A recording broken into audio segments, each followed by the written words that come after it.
Welcome back. Until now we have discussed about the different type of faulting environments and also discussed some case studies. Now, another important aspect which has been left out is the geomorphic markers. Now, this will form a base for studying any landforms in different tectonic environments. So, we will try to see that what are all those landforms which can be used to identify or delineate the tectonic influence on the landscape, and this is important for even when we want to talk about the reconstruction of the tectonic history. So, not only just looking at the paleoseismic signatures like what we did in ancient earthquake signatures from the sediments, but we need to study the landforms also, which is important part. Having the issues related with the epidemic or the coronavirus, we will try to see that if we can complete this whole lecture series or not, but let's go ahead with that. So, now most important part which we see on the earth surface is the processes which are linked with the fluvial and the coastal landforms. Okay. And now the coastal landform is also important because after this we will be talking about the signatures of the paleo earthquakes and associated giant tsunamis from Andaman and Nicobar area, where we did extensive research, and we have been doing this research since last more than 15 years or so. So, let us get started with the fluvial landscape, and of course, to some extent this we have talked in our basic courses about the fluvial landforms, and the most important part which usually we use as an indicator is here the drainage part. Okay. So, drainage pattern on the surface is extremely important for us to identify the subsurface structure. So, channel pattern and fluvial landforms, if we look at, then what we have is that basically we look at the geomorphology and the features which are carved by river, wind and glacial action. Okay. And basically this talks about the evolution and the structure of various landforms related to mountains, plains, plateaus, valleys and basins. And this specialized field usually we call is a part of the earth sciences, we call geomorphology. So, we are looking at the studying morphology of the surfaces, and this branch is known as geomorphology. So, since we will be looking at more first the more fluvial geomorphology, that is related to your river action, hence we call this as an fluvial geomorphology. And similarly, if we are looking for the coastal, then we will say this as an coastal geomorphology. Now, if you look at this picture, what it shows that there is a drastic change in the channel pattern. Okay. So, one is your drainage pattern, okay, and another is your channel pattern. So, these are two part of the fluvial system.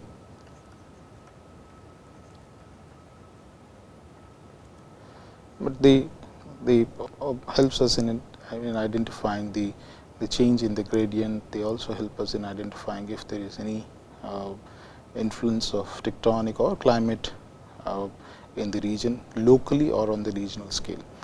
So, if you look at this picture, this is a satellite photograph of Carter set from Himalayas, and which shows clearly that there is a very confined channel here, but as soon as it flows down from this part, you see it is in branching out in multiple channels, and the width of the channel also, if you see here, okay, is less, as well as the width of the channel here is comparatively more. Now, these are some clear indicators which helps us in identifying straight away that there is some geomorphic boundary or change in the gradient So, what we have, we see this one is your sub-Himalayas,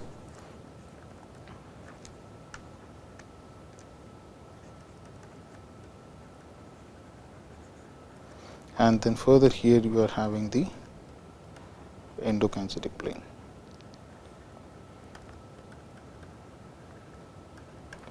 Now, if I have to draw a sort of a cross section here or across this line, for example, then what I will see from, for example, if we take this as A and B, then the topography which we will get something like, we will have something like this. Okay. So, we are having the hill ranges,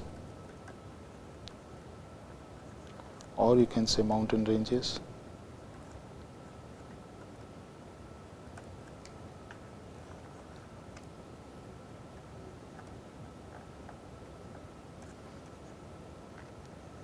and then further here what you have is the plain area.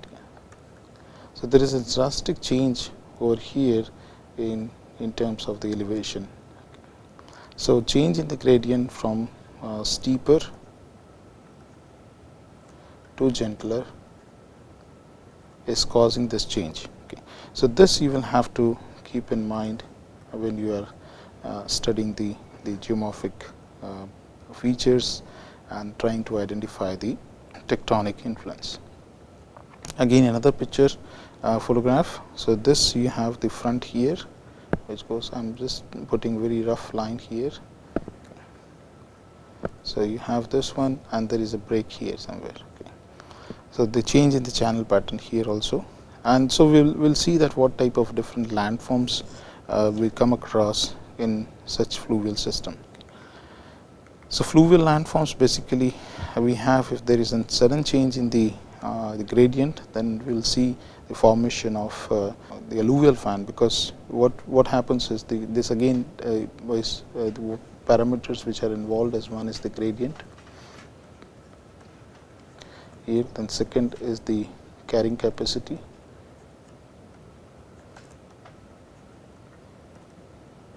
or by the river or stream, and third is your the bed load. Okay. So, usually when river flows through the confined area to an unconfined area, the gradient change is there, of course, but it will not be able to carry the material, that is your bed load, further, and it will start dumping the material on the low lying plain areas. Okay. So, that will result into the formation of alluvial fan, and then alluvial fan usually has been seen. So, if you are having the boundary here and the stream is coming here and then getting into the plain areas, then it will have the multiple channels, and the landform which will be formed, which will be something like in a shape of a fan. And the loose material we have, which includes right from gravel to clay, will be, we term that as an alluvium. Hence, this feature or the landform is been termed as alluvial fan. So, fan is the shape of the features or the landform which is associated with this. Now, another important part which we will come across is that in the proximal part here, we will see the coarser deposits, and in the medial part you will see comparatively medium to fine, or we can say medium, and further you will see mostly fine deposits. Okay. So, this sorting will be seen in most of the alluvial fan deposits. Similarly, another photograph, satellite photo from Himalayas, northwest Himalayan region. So, this part is your Indo-Gangetic plain, and this is your sub-Himalayas, and at the base here you see the formation of the alluvial fan. So, these are the coalesced alluvial fan which have been marked here. So, smaller streams are having smaller fans here like this. Okay. So, I will just put a line here that you can make out easily. This is one, another one is here. So, I am putting a very rough boundary here, okay, and then prominently which we can pick up. So these are all fan areas, and even you can see this spot here.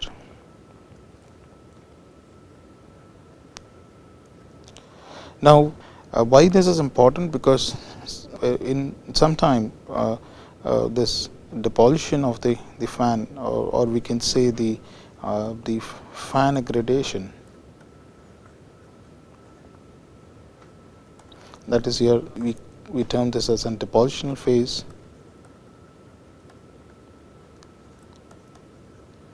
Now this can be triggered because of tectonic activity also. So suppose there is sudden change in the elevation over here, because we have this Himalaya which is forming, like subducting plate is going up, like going down, and then overriding Tibetan plate is there. So if there is an uplift here because of the sudden event, then this may trigger the gradational phase, and or result into the formation of a alluvial fan. So sometimes the phase, the depositional phases, or the phase of aggradation of alluvial fan are also correlated with the tectonic activity. Second is that if these fans are been displaced by the active fault, along the active fault, and resulted into formation of the scarps, then those are also important, because that we can date and we can talk about that when exactly that event took place. This is another example of the change in the channel pattern. So the previous slide which we were talking about the channel pattern, so here also we can see the channel pattern also, as well as the formation of the alluvial fan. Here is one of the excellent example in the near Bihar, where we have this is a Kosi river which flows like that in the present course, but it has multiple channels which you can see. Even if you can enlarge and try to look at the Google Earth image, you can see here, and these channels are all paleo channels which river tends to reoccupy again and again during different flooding events. So there is a close-up of that. So you can see on the surface here many channels which have been left out, and these are all the paleo channels of the Kosi river. So people have talked about that this particular fan area of the Kosi was formed because of the tectonic control along the Begusarai fault and the this Bhavanipur fault. So these are the two faults which were responsible for creating a depression here and allowing the sediments to get deposited in this basin. That may be true, but of course we don't have any clear evidence to prove this hypothesis. But as I told that since this channel here is confined and then get unconfined here, this is the present channel here, but it keeps occupying its own channel in different phases. Okay, so these are the years which have been given here, during which these channels were been occupied. Okay, so this area is extremely vulnerable during the flooding events. Okay, so likewise it shows here is 1922 to 48. It remains the channel Kosi flowed through this one, 1933 here, and then 1950 here. Since 1950 it has been flowing along this one. In 2008, during the extreme flood, this portion was been reoccupied. Now the reasons which have been given here for the reoccupying its own channel is because of the extensive or high energy flood events, but at the same time it has been also related to the amount of sediments which it brings, and because of the more bed load dumped in the channels here, the channel cross sectional area is getting shallower.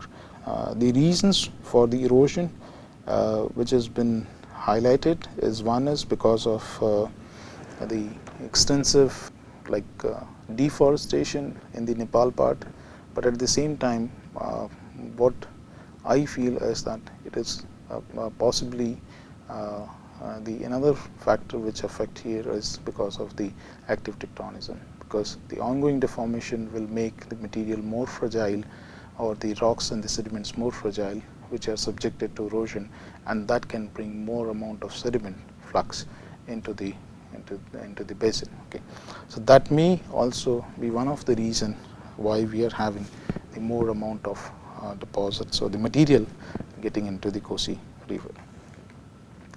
Now, another important is the deltas. Okay, those were we are talking about the alluvial fans. Now, coming to the delta part, we usually see. So if we look at, like, you have the initial journey of the river from its origin. So we have the watershed here, and then in between we have like the river getting into. So I'll just put a section here, and that can explain here. Okay. So if we have to classify the like this, we have the topography here, which goes like that. Okay. So journey ends, the river ends its journey in ocean, and this is the plain areas, and this is your watershed areas where it originates. Okay. So here you have more of tributaries getting into the main channel, but at this place you will have the formation of the alluvial fan. Okay. And here also again you will have the so we have what we call is this will be your the trunk stream which will be carrying the material and getting into the ocean. Okay, so you have more of tributaries here, and then at this place you will have the formation of alluvial fans at this portion, and again you will have the distributaries over here. Okay, where the stream enters into the standing water, either it is sea or lake. Okay, and this remains the same, but the speed drops down and its ability to transport the sediment decreases. So this remains same here as well as at this point. Okay. And it will tend to deposit, or I would say dump the material in the low lying areas. Now coming to the next point here, that what so again it is an you can term this as an fan delta, but the delta term comes from again the shape of a triangular fashion. Okay, so this has been termed as the delta, which are usually seen close to the where the river meets ocean. Okay. Now the fan deltas can also be seen if they are adjacent to the mountains, and the braid deltas usually are coarse grain deltas. So you have fine grain as well as coarse grain deltas, which are been built due to the stream action and the streams meeting the major water bodies. Okay. So basically the braid deltas will have multiple channels, and what we call distributary channels, whereas the then we also see fine grain deltas, and fine grain deltas will have not many channels, and they are typically like what we call the bird foot delta.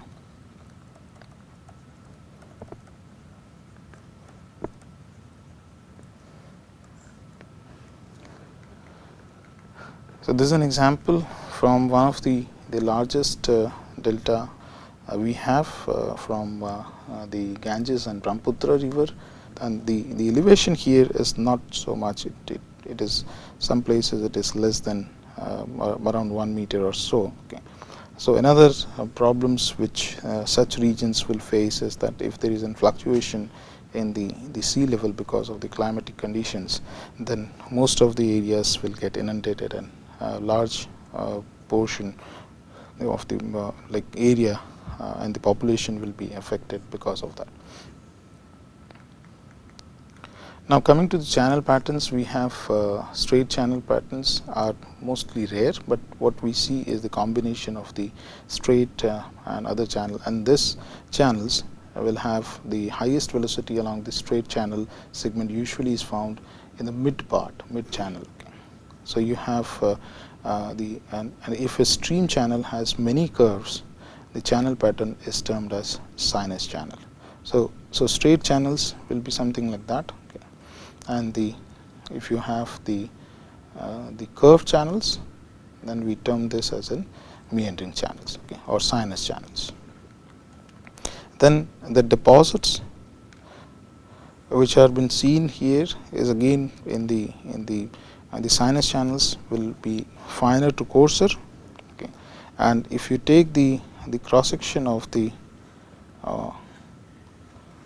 sinus channels, okay, and then the straight channels here. So what we see is the straight channel, the combination. For example, I'll put here B, and then this will be your A dash and B dash. So A dash and B dash will be something like that. Okay. A and B, sorry. So this portion will have the highest velocity, whereas in the A dash and B dash you will find that this is something like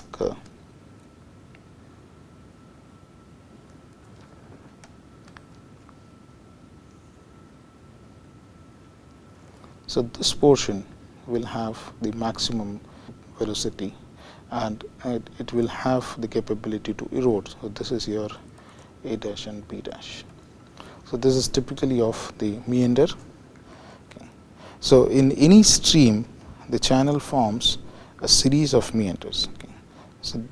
So mostly, not always you will find that the channel is pretty straight, but of course we can see the combination of the straight channels and the sinus channels also. Okay.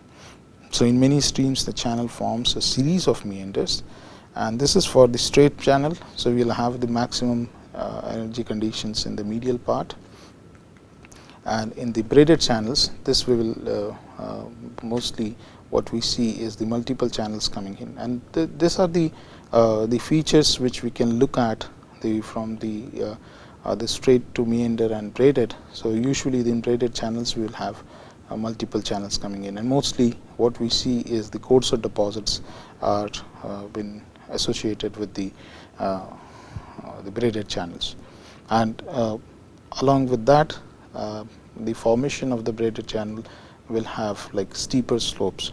So that is also another important parameter which usually we take into consideration. So any change in the channel pattern from straight to meander and meander to braided has to be taken into consideration to understand the local change in the slope conditions, or we can say the channel gradient. Now associated features most common which you will come across will be the older floodplains, and those have been termed as, that is, abundant floodplains, and these are landforms are termed as terraces, or you can find in literature calling this as an fluvial terrace. Okay. So the cross section, if you see, then you will find that these are something like this. Okay. So you have the younger floodplain here, okay, and the older floodplain is the abundant floodplain. And the feature which has been marked here is the natural levee, which usually is difficult to find out in the field, but it will show slightly elevated portion near the bank, and further away in the floodplain it will shallow down or dip towards away from the channel. So this is another. Now the another aspect which is important here, that this floodplain, which we can also say the active floodplain, will have tendency to get inundated during the flood conditions. Okay. So one feature which you can keep in mind, the active channel and active floodplain and the abundant floodplains. So braided channels, usually what we see is the braided river exhibits numerous channels that split off and rejoin each other to give a braided appearance. Okay. They typically carry coarser material down steep gradient. Okay. And meandering channels will have tendency to have the sinus pattern, and in some locations you will find, because of the erosion capability on the outer side, it will leave behind the cutoff channels also. These are mostly seen in the floodplain areas. So how it forms is basically, if you take that, if you have a meander here, for example, there's a meandering channel. So this portion is having a capability to erode here, and this portion is also having the capability to erode, and it will keep migrating towards one another. So, finally, the time will come, this both the channels or the boundaries will match and will leave behind the cutoff channel. So, these are also been termed as cutoff channels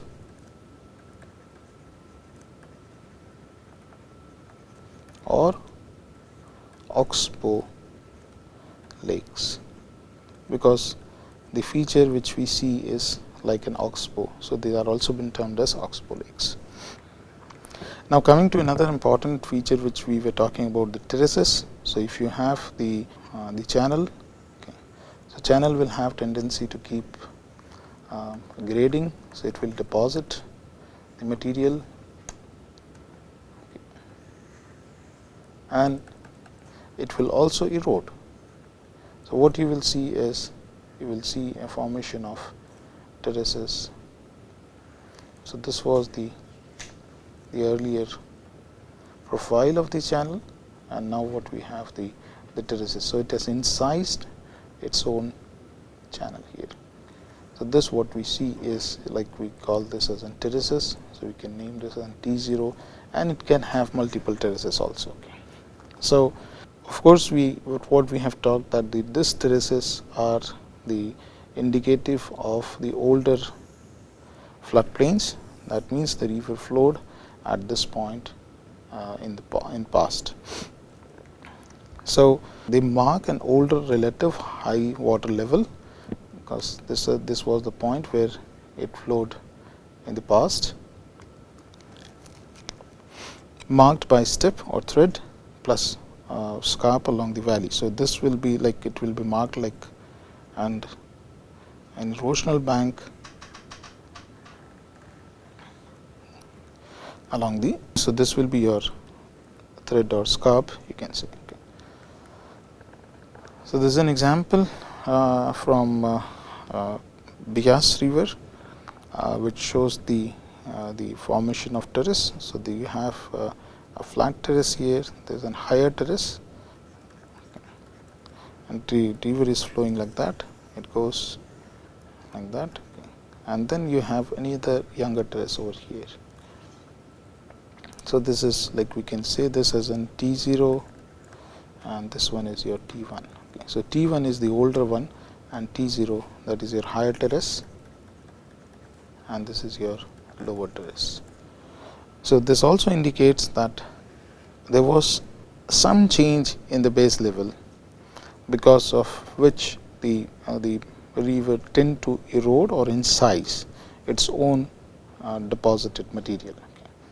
So, for example, if we draw a longitudinal profile, and so river will always try to maintain its profile in equilibrium, and if there is any change over here, okay, for example, so for example, you say there is an uplift here, okay, then what will happen? It will try to erode this portion and again come back to its original region, and this region will have the formation of your terraces. So, this is very common feature which will be seen, and same. So, here what we see erosion, suppose there is in subsidence here, okay, it goes like that. Okay. So, river will try to grade here. So, this portion will be erosion, and this portion which is getting subsided, okay, will have the deposition, or you can say aggradation, and this will be your degradation. Okay. So, I will end here and we will continue in the next lecture. Thank you so much.